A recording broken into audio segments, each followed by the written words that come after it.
स्वच्छ भारत अभियान। इस अभियान का उद्देश्य देश को गंदगी से मुक्ति दिलाना है, लेकिन साफ सफाई की जिम्मेदारियों का ठेका लेकर बैठे अधिकारियों को क्या शहर में फैली गंदगी की सुध लेने की फुर्सत तक नहीं है? आज ये सवाल इसलिए उठ रहा है क्योंकि जिम्मेदारों की लापरवाही का खामियाजा जनता को उठाना पड़ता है। शहर में फैली गंदगी से नई नई बीमारियां पैदा हो रही हैं, जिसका शिकार आमजन हो रहे हैं। राजनांदगांव में सफाई व्यवस्था कितनी दुरुस्त है, ये जानने के लिए आप देखिए हमारी एक खास रिपोर्ट।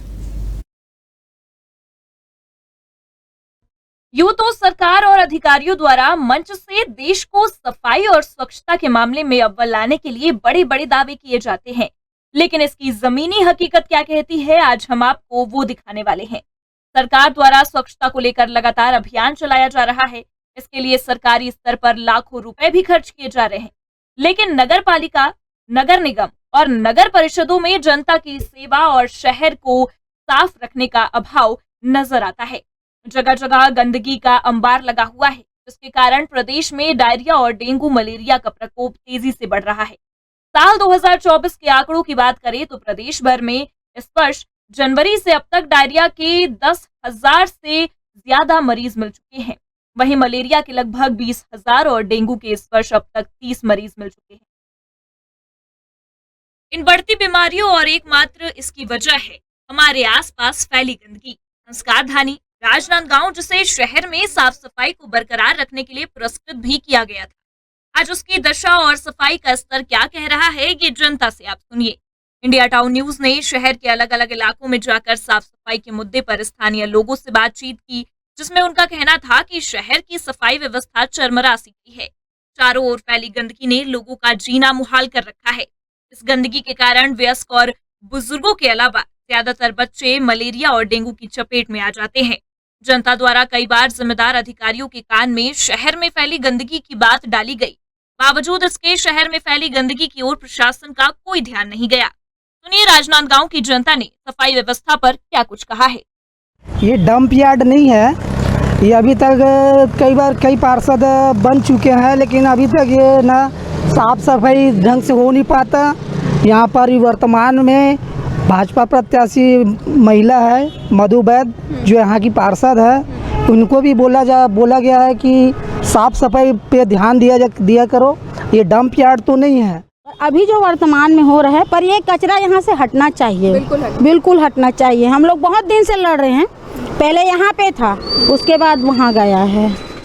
निगम द्वारा साफ सफाई को लेकर जनता बिल्कुल संतुष्ट नजर नहीं आती। जनता का ये कहना है कि लगातार शिकायत करने के बाद भी सड़कों में गंदगी पसरी हुई है। जगह जगह फैल रही गंदगी के कारण मच्छरों का प्रकोप भी बढ़ गया है, जिसके चलते आए दिन लोग बीमार पड़ते हैं। बावजूद इसके साफ सफाई को लेकर कोई ठोस कदम नहीं उठाया गया। ये पक्ष संस्कार धानी की जनता का था, लेकिन जिम्मेदार अधिकारी या फिर ये कहे कि जिनके ऊपर शहर की सफाई का जिम्मा है, वो इस विषय में अपना क्या पक्ष रखते हैं, इसके लिए जानने के लिए हम नगर निगम के डिप्टी कमिश्नर मोबिन अली से बातचीत करने पहुंचे और शहर की साफ सफाई का जब हिसाब लिया, तब उन्होंने कहा कि राजनांदगांव के 51 वार्ड में 603 सफाई कर्मचारियों द्वारा साफ सफाई की जाती है। साथ ही हर जगह जगह कूड़ेदान की व्यवस्था भी की गई है। इसके अलावा डिप्टी कमिश्नर ने क्या कुछ कहा है, आप भी सुनिए।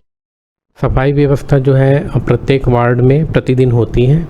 हमने सभी 51 वार्डों को कुछ सेक्टरों में बांटा हुआ है, जहाँ पर सफाई दरोगा, सफाई स्वच्छता निरीक्षक, इसके अलावा तकनीकी शाखा के जो है सब इंजीनियर्स लोगों पर अभियंता जो मॉर्निंग विजिट में जाते हैं, इंक्लूडिंग जो है उपायुक्त, और प्लस सबसे बड़ी बात है कि हमारे जो है नगर निगम के आयुक्त, वो प्रति दिवस जो है किसी न किसी वार्ड में सफाई व्यवस्था को प्रातः जो है निरीक्षण के लिए जाते हैं कि शहर में सफाई व्यवस्था कैसी है, ठीक चल रही कि नहीं चल रही है।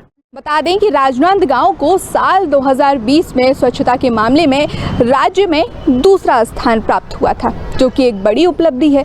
लेकिन ये बड़ी उपलब्धि कहीं ना कहीं कचरे के ढेर में समाती नजर आ रही है। पूरा शहर सजावट की तरह गंदगी से भरा हुआ है और इसमें बीमारियां भी पनप रही हैं, और इस बीमारियों से नगर निगम अनजान है। कहीं ना कहीं इस बीमारियों का खामियाजा जनता को उठाना पड़ रहा है। ना ही कीटनाशक दवाओं का छिड़काव हो रहा है, ना ही इस फैली हुई गंदगी का सफाया। विडंबना तो ये है कि निगम की इस लापरवाही और गैर जिम्मेदाराना बर्ताव का खामियाजा या फिर कहा जाए भुगतान जनता उठा रही है। बहरहाल अब देखना ये है कि निगम की आंखों से लापरवाही की पट्टी कब हटती है और कब होता है इस समस्या का समाधान।